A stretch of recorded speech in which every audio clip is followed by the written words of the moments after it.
let's have another one, yeah? Nothing is off limits, except, you know, ask him about David Cameron. He might want to be so forthcoming that it would be boring. Well, I think there's a question there. Gentleman there. Stick your hand higher so the microphone can see. There we are. I'll probably get shot for this, but I wonder what your view of the miners' strike was. The miners' strike? Which miners' strike? The within my lifetime. The one on Mrs. Thatcher's day. The 84 or the 82? 84. What do you want from me? What was the question? Your views of miners' strikes? The second miners' strike we beat. It lasted a year. Yeah, and we had to do it. It was essential. Yes. I'm not quite sure why you... I mean, it's a very interesting question, but it's not much to do with regeneration. Well, nothing at all. No, I think is the point that Michael Heseltine is perceived to have had quite a lot to do with closing the pits. Oh, well, yeah, the closing the pits, that was years later. That was in 93, I think, 92, 93, when there were 30 pits left. And there were 30,000 miners. In 1945 there were 750,000 miners, so you get some idea of the rate at which the coal mining industry had run down over the post-war period. And I was faced with a very, I mean, you know, it was a nightmare of a decision to have to take, but it wasn't a complicated decision. We had the cost of British coal was more expensive than that which we could buy on the world market. Every coal mine had a stack of British coal piled up. Every generating unit, power station, had a stack of coal piled up. And we were paying a fortune to subsidize the production of yet more and more and more of this coal. What could one do? What was I supposed to do? Saying, let's have bigger piles? I mean, it was as simple as that, as a decision. But did the social cost on the communities affected by the closures, how much did that weigh on you? I got £30,000 a miner, which at that stage was a very, very large sum of money. The problem, I think, and I'm very interested in that question. I'm interested in it because I've never seen any research into it. And that rather indicates to me there wasn't anything like the problem people thought. There were subdivisions to the problem. The miner, the guy at the coalface, is an absolutely first-class guy. He's very reliable. He's hard-working. It's a filthy job. He is totally dependent on his colleagues, and he was very well paid and deserved to be. So my guess is, and I say I've not seen the research, but I think if this was not the case, I think we'd know about it. I think they got their £30,000, and I think they got jobs relatively quickly, and in some cases very quickly. Where you had a bigger problem, and that's where your question is relevant, of course, there were quite a lot of people who were not miners, who faced ground workers, people associated with the mining industry, who I wouldn't describe in the same language that I described the miner. And I think it may have been a problem for them.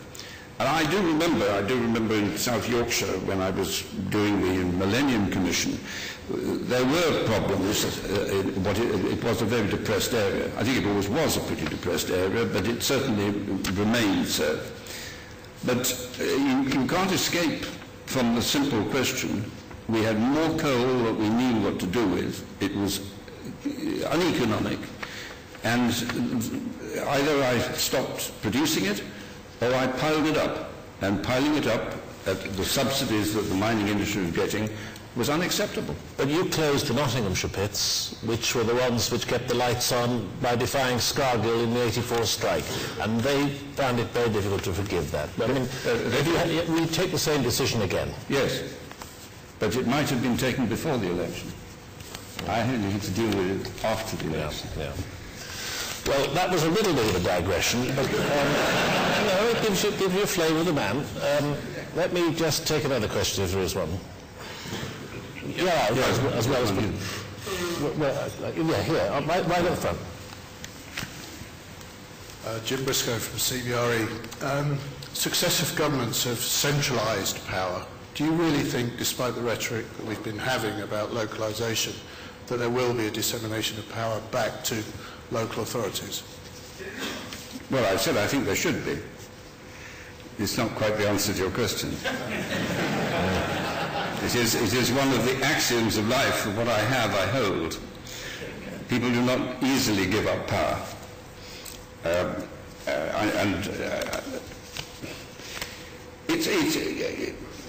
One has to have a certain sympathy with the politician who says no, I won't.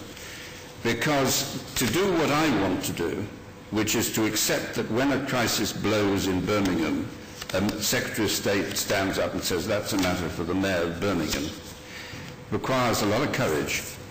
And you can do it once, and that doesn't require quite such courage. But supposing you had a child offender problem, and you said that in Birmingham, you'd get flack. Suppose it happened 3 times in 3 different cities in a month. Would you survive as a Secretary of State in this country with the national press? Because that, again, is a very important distinction that separates us from most equivalent economies. That because they have this big geographic spread, there is not this obsessional national press. A local issue is a local issue. And so I know what I would like to see happen. I believe it would be right. I think it would be massively helpful to the way in which this country is run. But do I understand the politician who says not on my watch? I do. You rescued the John Major government right at its outset from the poll tax. Yeah. Your job was to put something else in, and you invented the council tax. Has that worked out the way you intended? Yes, it has. And no one's threatening to get rid of the council tax. No. And they can collect it. I mean, the problem, it was all about the rates. And the rates were accepted. No one likes taxes. But the rates were accepted until inflation took over. And it wasn't the rates that caused the problem, it was the rate at which they increased. It's a very big budget item in every family. And so people sort of steeled themselves to the fact that they were going to pay, well, it doesn't matter what it was, but several £100s.